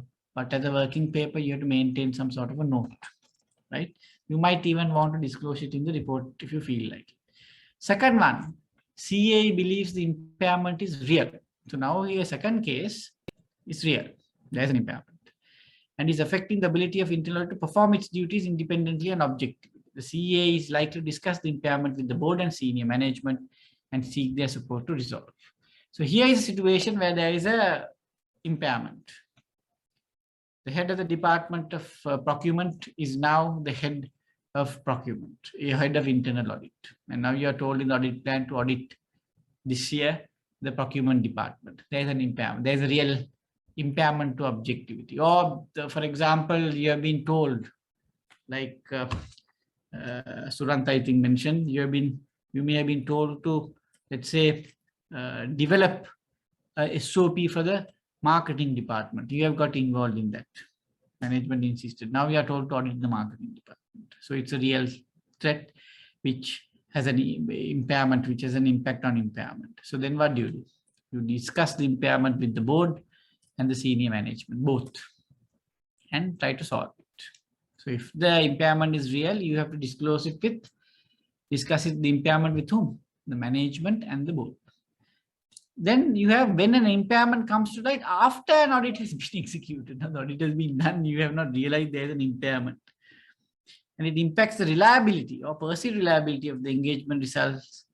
The CA will discuss it with the now operating and senior management as well as the board. Sorry, there's a small thing that I couldn't highlight. In the first case, where the impairment is not real, it's perceived, you discuss it with management, but the operating management, not the senior management, operating management. In the second case, where there is a real threat, you have to discuss it with the board and the senior management, In the third case, where you do the audit and finish, and after you do the audit, you realize, my God, there has been an impairment. Passe, you get to know. Then they say you have to discuss it with the operating management and the senior management and the board, all three. So the first scenario, just the operating management. Second scenario, board and the senior management. Third scenario, operating management, senior management, and the board. I hope that is clear so that you can answer any MCQ based on it. Then the other area is scope limitation. What is a scope limitation? Scope limitation will make this the last area. A scope limitation is a restriction placed on the internal audit activity that precludes the activity from accomplishing its objectives and plans. Before you do any audit, you have a scope.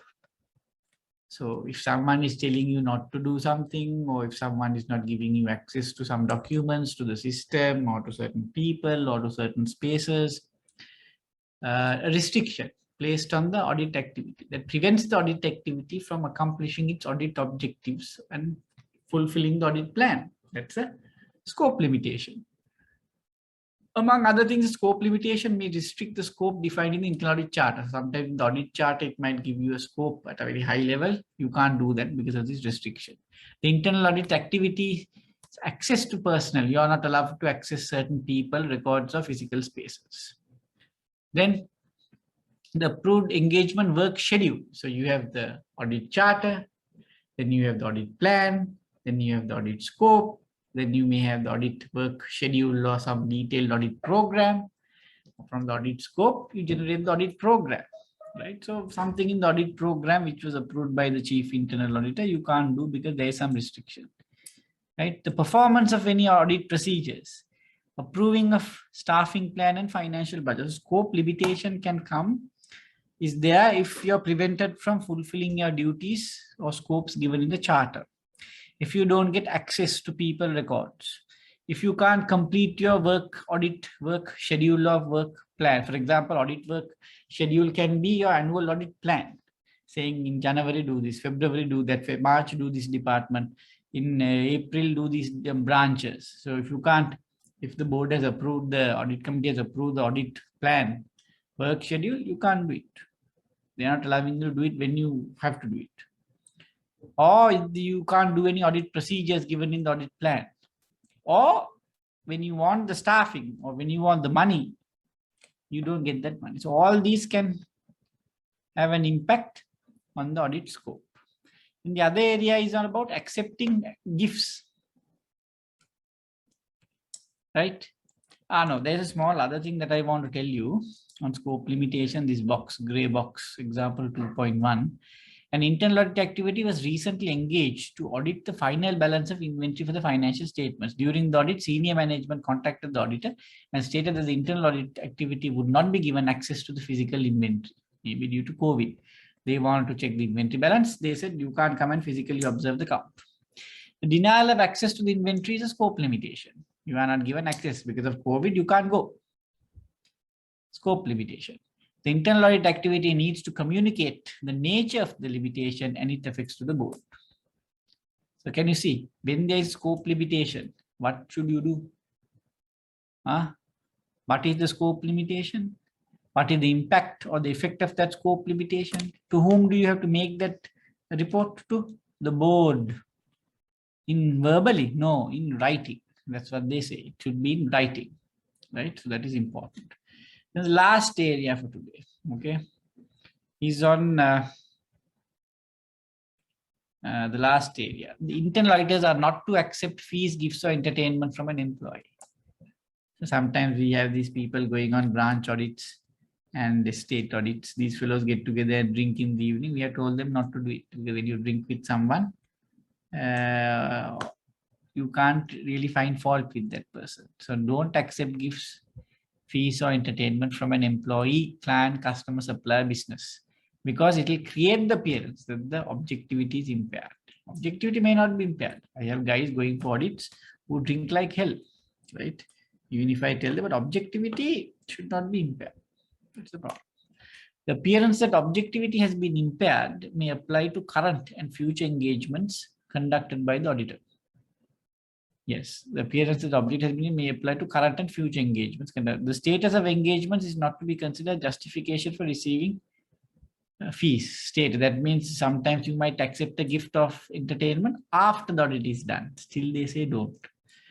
Now, before the audit, you don't accept. During the audit, you don't accept the gift, but after you finish the audit, you accept. Before you issue the report, don't. After you finish and issue the report, you accept the gift. Don't, because in the future you might have to go again, then your objectivity will be impaired.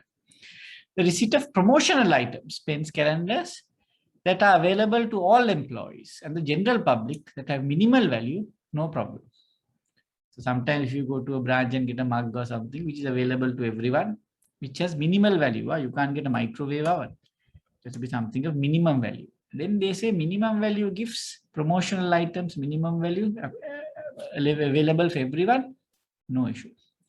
And the last one, internal auditors are to report immediately the offer of material gifts to their supervisors. Very important. I'll tell you a nice example now.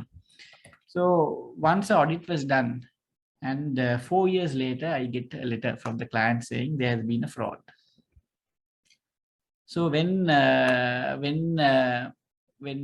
he said there has been a fraud and that auditors have not detected it, of course, we get scared. We wonder why, how come, if the audit has been going on for 4 or 5 years, the cash count, when the cashier has done something, the fraud should have been, at least the variance should have been caught.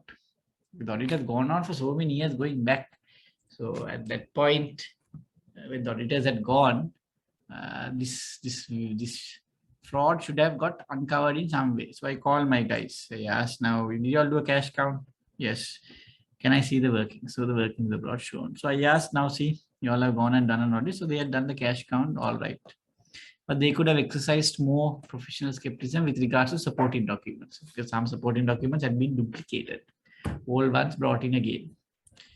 So had more professional skepticism been exercised, sometimes a red flag may have been raised. So I asked them, now Balanda, this guy, the cashier has now taken about 10 million rupees. Anything odd in that assignment? Then one of the boys said, sir, may hawasata mata bayakata enna kiwa bodna. Now, if I had known that, right, if that person came and disclosed that to me, that he was offered entertainment, I would have at once said, there is a problem there, he's trying to hide something. You try to become more friendly with the person when you're trying to hide. So that was not disclosed. That's why now in the standard it says internal auditors are to report immediately the offer of all material fees or gifts to their supervisors. Because sometimes a gift is given, material is given in return for not disclosing certain findings, or to just prevent that person from exercising the amount of professional skepticism that person should exercise. You know, your friends know, so you can't afford to look very suspiciously at a person who has now given you a gift, right? Your kind of, you know, it becomes a little difficult. So that is the example I want to give you. That's why they say when you go to do an audit, if someone offers you something, you have to report it immediately, because your boss will realize that there is something here. So then the sample sizes will have to be increased. You'll have to check a larger period. You have to exercise greater professional skepticism. All that is more important. So with that, we will stop for today. Next week, we have to do an area called professional proficiency.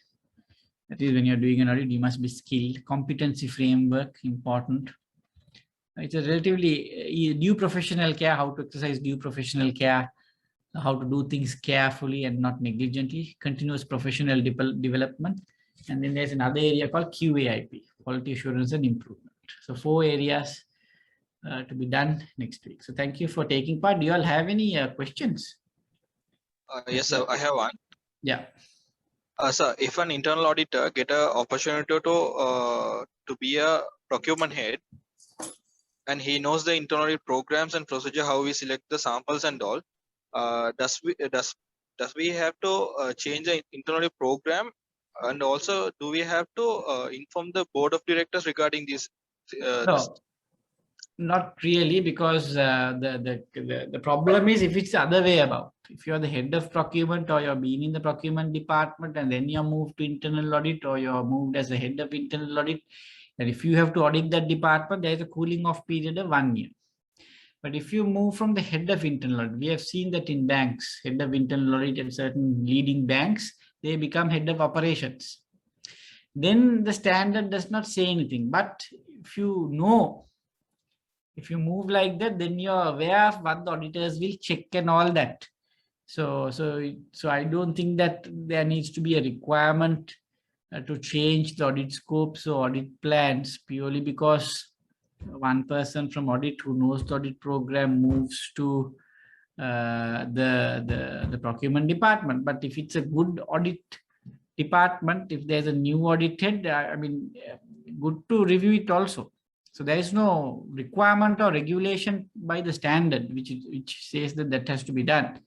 But you have a point. He will exactly know what the auditors look for, and he will ensure that exactly what to have ready in case the auditors come to check something. He'll know what documents to keep ready, and he'll know that beyond this the auditor will not look. So he can even nicely fabricate and forge documents. So in a situation like that, it's good to, in my opinion, if I'm the head of internal audit and if my manager goes as the procurement head and he was responsible for the procurement audit those days, when the new program comes, I will make a few changes to that program. And then, you know, get some additional things to check, change the methodologies, use little data analytics, can do. But the bottom line is that even for him to, what you're saying is he might carry out a fraud and he might know how to hide it because he exactly knows what you check. Yes, so his knowledge is good. So good to review the programs and see, you know, because any audit that you do, you have to do a fraud risk assessment, and then from there only you have to see. So good to change, but it is not a requirement of the standards. So what about that informing the board of directors or management no. regarding this? No, it is the management that will do the change. No. If the manager moves to procurement, the management will know about it. The management will know. So there is no need to inform the management again that, this guy was in audit, now he might, there's nothing to, even the board, I don't think the board will also find an issue with that. Unless, of course, he's incompetent or something like that. So there is no requirement in, but it's the other way around, there is an issue.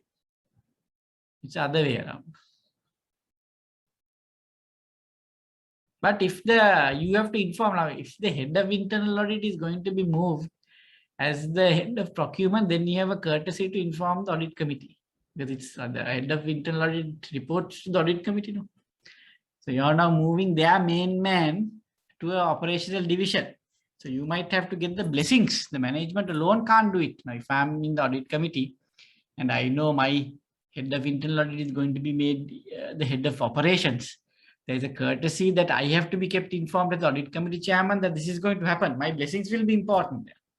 This is the main auditor. No, that is, if someone in the audit department moves, I don't think there's an issue. But if the main audit fellow moves, then the blessings of the audit committee will have to be obtained. Otherwise, the audit committee will say, no, keep this fellow here. We need him for our audit work. Otherwise, who's going to do our work?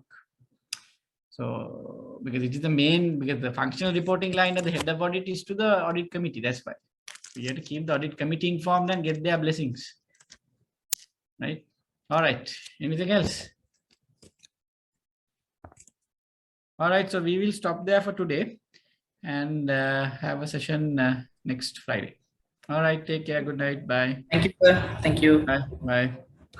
Bye.